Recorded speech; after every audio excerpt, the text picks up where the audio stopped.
You will hear a conversation between an employee at a temping agency and a student. You have 30 seconds to look through questions 1 to 10.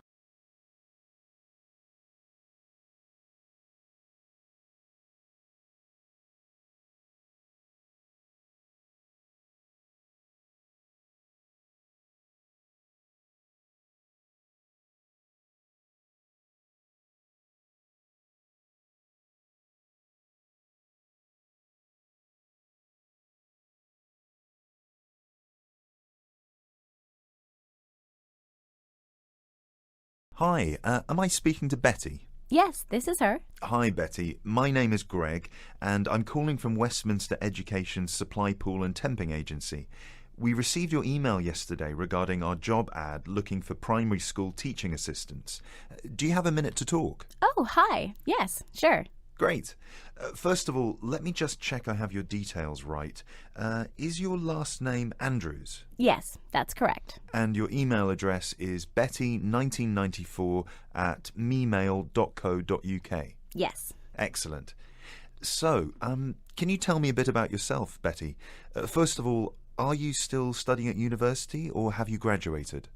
I'm in my final year at the University of Westminster, where I'm doing a Bachelor's of Modern Art.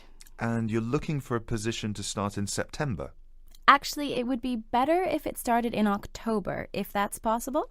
Most schools in the area look for people who can start in September, but there might be a few who might be able to work around a later start. Let me make a note of it. Okay, so why don't you start by telling me why you're interested in working in a school? Well, I've been thinking about my options with the degree I'm doing, and all of my teachers and lecturers have always said that I'm a very patient and communicative person, and that I'm particularly good at explaining things, and my thesis tutor actually recommended looking into becoming a teacher. So I did some research, and I was told that the best way to become a teacher is to start as a TA.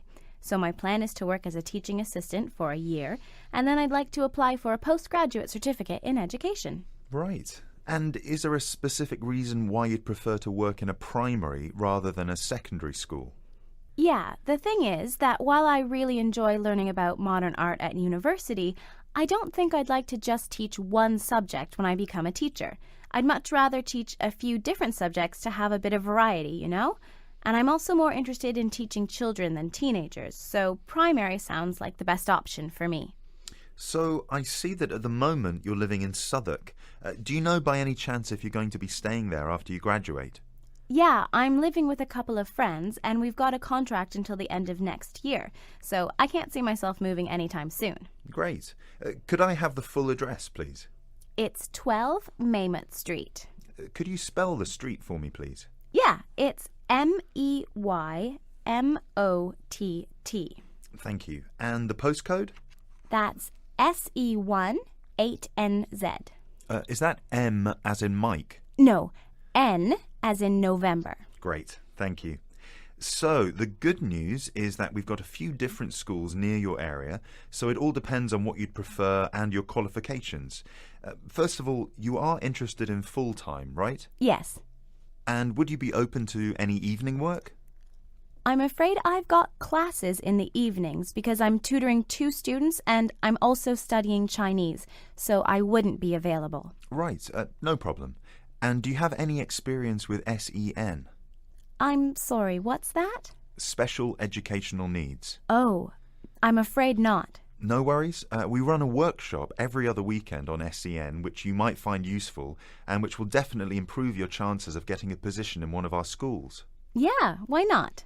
Great. I'll discuss this in detail with you when we meet.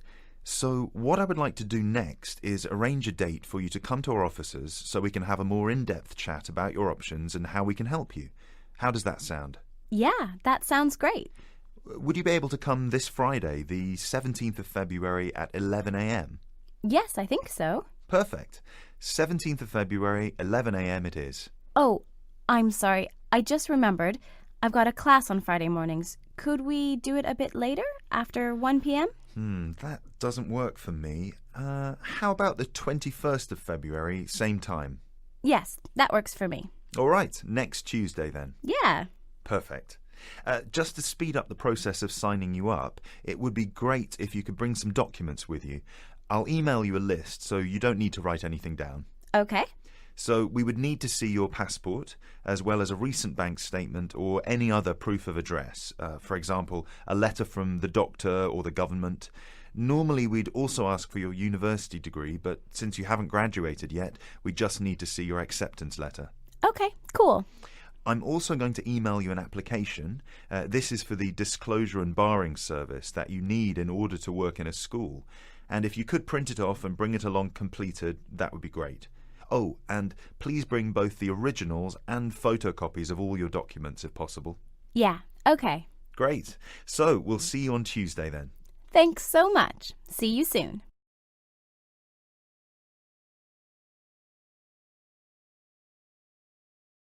You will hear a radio broadcast about architecture in Barcelona. You have 30 seconds to look at questions 11 to 20.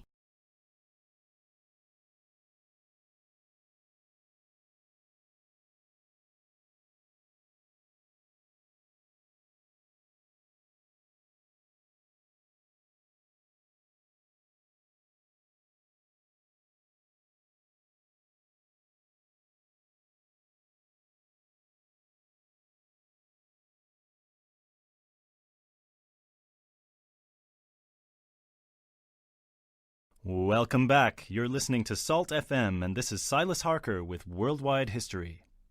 This week, we've been looking at different famous and fascinating buildings from around the world and exploring their history, and tonight we'll be talking about the Palau Güell, or Güell Palace, in Barcelona, Spain. The Palau Güell is an Antoni Gaudí building, one of 12 in Barcelona, and one of his earlier works. Gaudí, for those of you who don't know, was a 19th century Spanish architect and a unique representative of the Art Nouveau movement in Spain. He was born in Reus in 1852 and lived in Barcelona from around 1870 until his death in 1926. Gaudí's most famous building, of course, is the Sagrada Familia, also located in Barcelona. But the Palau Güell is just as brilliant an example of his modernist vision. The story of the Palau Güell starts in 1885 when Gaudí was tasked with designing a palace in the city by Eusebi Güell, a wealthy count and textile industrialist. The palace needed to serve not only as the count's home, but also as a suitable venue for expositions and events. While the Palau was to look majestic and impressive, there was little space for it to do so, with a basic surface of 18 by 22 meters, or 59 by 72 feet. It was therefore imperative, as you can imagine, that the palace was functional. Gaudí certainly delivered, adding, of course, his own distinctive touch. There were 2 large front entrance doors for guests to enter and exit by horse-drawn carriage. There was a carriage hall in the back with spiral ramps for the horses, which led directly to the basement and the stables. The basement was also where servants slept. The ground floor was designed to be the building's centerpiece, with a library for Güell, administrations and working rooms. The main entertaining room was also on the ground floor, and it had a domed high ceiling where lanterns were hung at night to produce the impression of a starry sky, so you can picture how impressive it must have looked when guests entered the palace. Guests would have been hosted in the receiving room on the first floor. Quite interestingly, the receiving room had small viewing windows on the walls, hidden by intricate woodwork. Those were added to the structure so that Güell and his family could sneak a look at their guests from the floor above before greeting them, and perhaps adjusting their attire if necessary. There was one more floor, or rather an attic, over the family's private rooms on the second floor, and this was where the house personnel resided, and where the kitchen, the washing rooms, and the food locker could be found. The Palau Güell truly is an astonishing building. In true Gaudí fashion, it has a stunning entrance with eye-catching chimneys and wrought iron works. Inside, the ceiling is decorated with precious stones and the roofs are covered with beautiful wood. The whole palace is an elaborate construction combining the finest materials from pottery to stone and glass. The inauguration ceremony for the Palau Güell took place in 1888, which coincided with the Universal Exposition being held in Barcelona. Though the building itself would not be fully complete until the following year, and the chimneys on the roof wouldn't be added until as late as 1895. As its name suggests, the Palau Güell originally belonged to the Güell family, who lived there from 1888. The Count and his family stayed there until 1910, when they moved to a mansion inside the enclosure of the Parc Güell, another Gaudi project Eusebi Güell had commissioned, this time in the high part of Barcelona. The Count's daughter, Mercè Güell, remained at the palace until 1945, when it was sold to the provincial government of Barcelona under the condition that it would be used for cultural purposes and its spirit, so to speak, would be respected and preserved.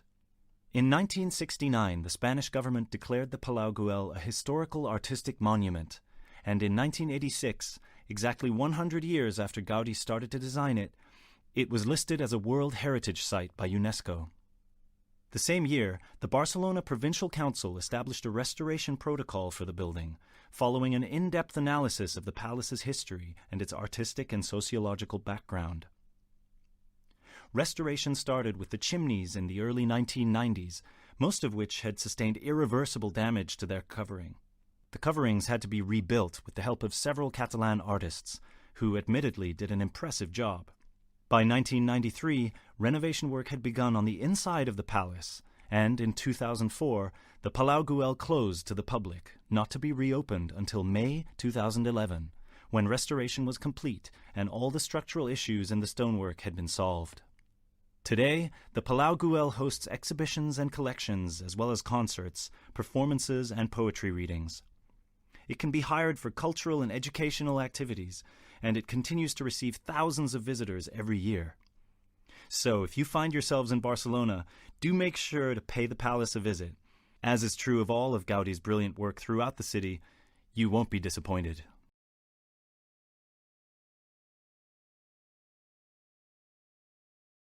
You will hear a conversation between a student and a recent graduate. You have 30 seconds to look at questions 21 to 30.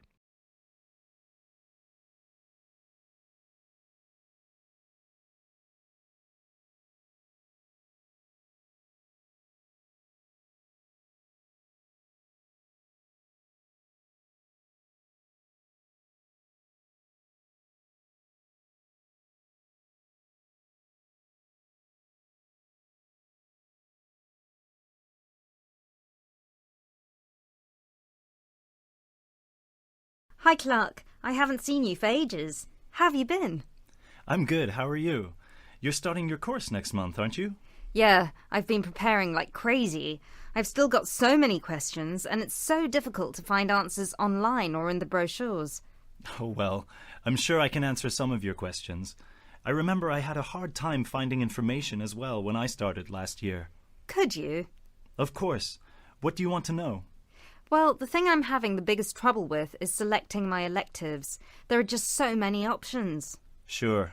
So, the first elective is studying television forms and methods. What does that even mean? Oh, I took that class. It's basically just having a look at how television programs are planned and filmed. It examines things from a few different perspectives like directing and screenwriting, which is why it's open to different BA programs. Oh, I think I'd prefer something more structured. It's a good opportunity to network with director students, and you'll need them later on for your dissertation project. All right, I'll have a think about it then. So, the next one is adaptation studies. Does that have to do with film adaptations? Yeah, I didn't do that because you have to read a lot of novels throughout the course, and it's quite time-consuming. Oh, I don't mind that. Well, you should give it a go then. I've heard the lecturer is brilliant. Right, that's one down then. Then we've got an introduction to documentary techniques. Well, are you thinking of going into documentaries when you graduate? Not really, but I thought it might be useful to have another option available if screenwriting doesn't pan out. To be honest, I wouldn't bother. It's not particularly useful unless you take more modules on documentaries later on, and you'll be giving up other modules more closely related to what you want to do. Maybe you're right. Let's cross that off then. Okay, how about writing comedy? Oh, that's a really good one. The lecturer's so funny, and he's been writing comedy for about 30 years. Yeah, but I'm more interested in writing drama. It doesn't just focus on how to write a comedy per se. It's all about the comical element in scripts, which might come in handy even in a dramatic story. You think? Definitely. All right, I'll put it down as a provisional yes and come back to it. Any other modules? One more. Script analysis? Okay, so in this one you read parts of scripts and watch the relevant movie sections to examine how the script translates to the screen and what role each word in it plays. It's really good because you also have to write your own scripts and analyze them in class. Let's jot that down on the list then. Great. So, is there anything else you're having trouble with? Well, for one of the compulsory modules, I was asked to pick one of my favourite films and find the script online and read it, and then I needed to write a 1,000-word report about it. But the problem is, he didn't tell me what the report was supposed to include. I've tried emailing him, but he hasn't replied. Is that Dr. Duffrey? Yeah, Introduction to Film Screenwriting. Yeah, I remember that. He likes to do that with new students. He's not telling you what to write on purpose, just to see what you'll do with an open question like that. Some students just go to the library and get whatever they can find on script analysis for the report, but I wouldn't recommend that. So what should I write? What it is you like about the movie and what your impression is of the script. Don't think too much about it. Just put your thoughts down. That's all he wants. Okay, and there's another thing. Everyone's been telling me to get started early with some internship or something if I want to get a job after I graduate, and that I should look into screenwriting competitions. But the problem is, I don't know where to look. I mean, I've made a list of websites I found, but how do I know which ones are reputable? Oh, I wouldn't worry about that yet. After the first semester, they'll give you a list of places to look for internships. One of the good things about the course is they're pretty hands-on after you graduate. They don't just dump you with a diploma and that's it. I found my job through a contact I made in one of the school's business events, where they'd invited big TV network and film studio directors and established screenwriters. Oh, that's great. Yeah, just make sure you ask your tutor regularly about these because invitations are only free for the first 100 to sign up, and everyone else after that has to pay an entrance fee. Plus, there are usually only about 250 tickets or so. Okay, I'll make a note of that. Thanks. Oh, and don't forget to look into studio days. They do those every month, and usually you get to meet people and talk to them about their productions. But they're severely underpublicized, so you need to be alert and book your place immediately. I know a guy who got to work on his favorite TV series after meeting one of the producers in one of those visits and pitching him an idea for an episode. So, you never know. Just talk to everyone you meet there and come prepared to tell them about your ideas. In fact, talk to anyone you meet who's working in the field.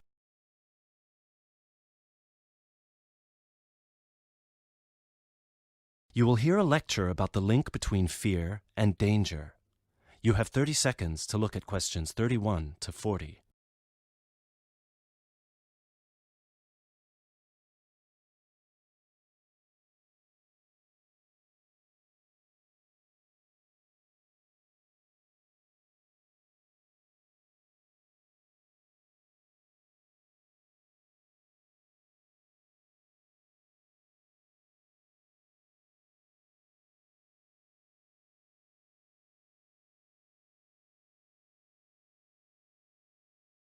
From the moment we wake up, our mobile phones, TVs, newspapers and radios bombard us with negative information.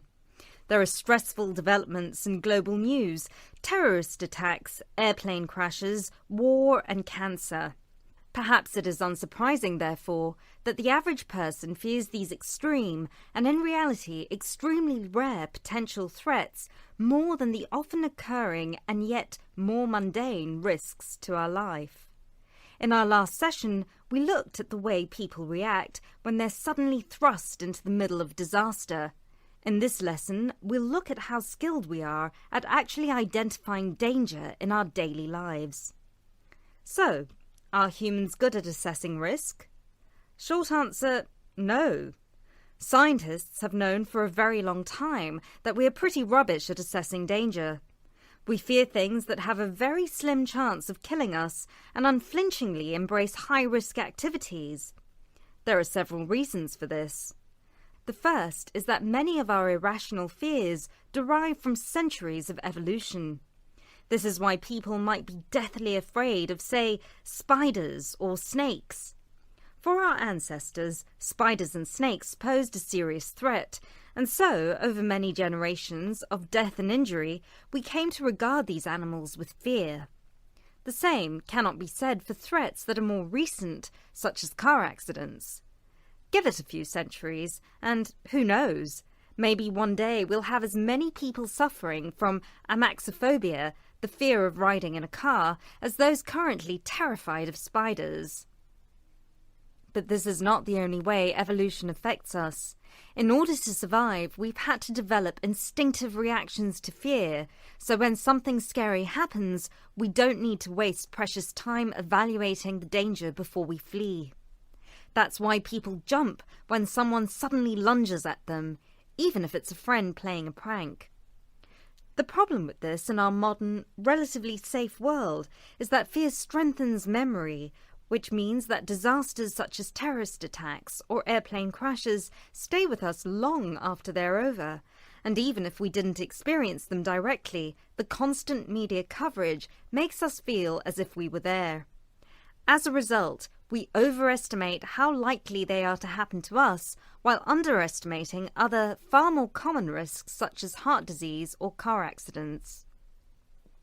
Speaking of heart disease, did you know that 73,000 people die from heart-related issues per year in the UK alone? Heart disease is perceived by many scientists to be the leading cause of death around the world, followed by pulmonary disease and lung cancer.